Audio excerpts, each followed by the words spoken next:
All right, back with DG and the Schaef here, talking about this week's movies. First up, The Social Network.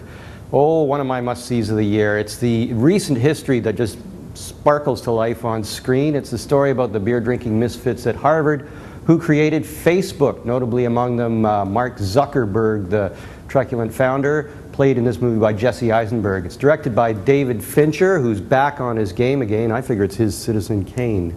You know what, Schaef, the whole thing with this movie that it hits it out of the park for me, and it's one of my favorite of the year, is the writing. Like, hello, Hollywood executives, get a decent script, odds are you'll have a decent movie. In this case, written by the great Aaron Sorkin. I'm a huge fan, loved everything he did with The West Wing. So this movie moves along at an amazing pace. I mean, I was interested and fascinated about code. People want to go on the internet and check out their friends, so why not build a website that offers that? Friends, pictures, profiles, whatever you can visit, browse around. Maybe it's someone you just met at a party. But I'm not talking about a dating site. I'm talking about taking the entire social experience of college and putting it online. I can't feel my legs. I know. I'm totally psyched about this too. Bunch of guys arguing over computers in this movie. Minimal sex, no violence, no car chases. Yay. Compelling from start to finish. And it a lot rocks. of great performances. The guy who plays Eduardo, whose buddy who formed it with, Andrew Garfield, having a great all year. All over everything this year. He's fantastic. Justin Timberlake, how great is that he plays Sean Carver, the guy from Napster, who kind of undermines the whole Facebook thing. Mm-hmm. In case you didn't catch that, Justin Timberlake, musician, playing the guy who founded Napster.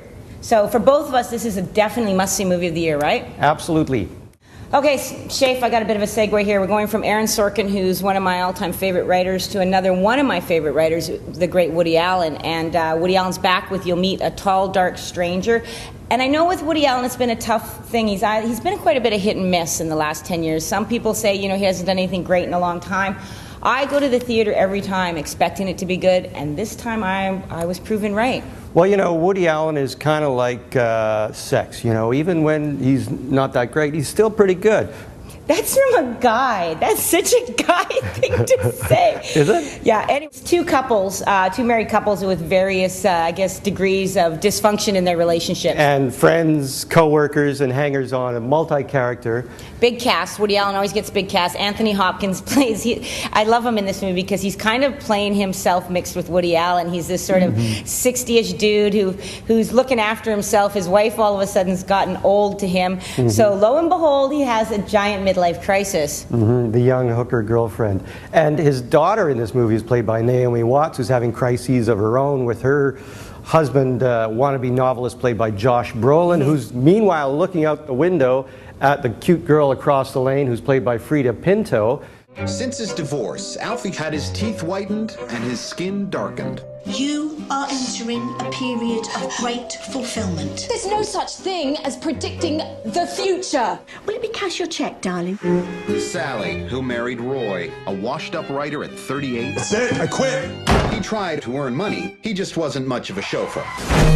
I just really liked this movie. I laughed out loud from tip to tail, and I just thought, it's just all the different personalities of Woody Allen. It was just really him and all of those characters. Smart characters behaving badly and things just not turning out the way they planned. And so it's ironically appropriate that one of the characters is a fortune teller because they're always wrong. They're always wrong. Anyway, you don't believe in fortune telling?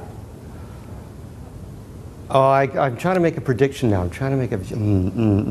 You will have a new host on DG and the Schaef. Right. Another segue from writer... This is kind of a segue that rolls off a cliff. It's from writer Woody Allen to the Fubar guys who are back with a sequel. Yes, the Canadian stoners make Fubar 2, in which Terry and the Diener head off to Fort McMurray to make their fortune, or not.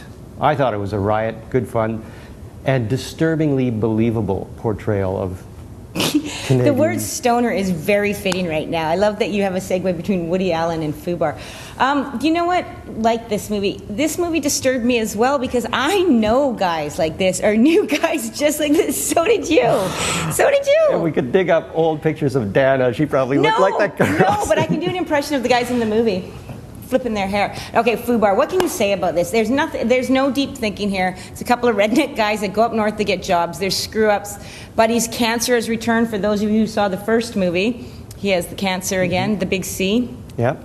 And it's fun. It's fun if you're a boy.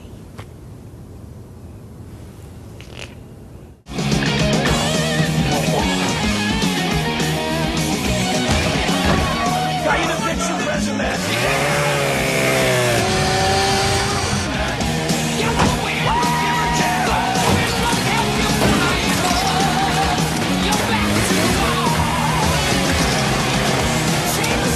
Don't say it. Okay, right. Don't say it!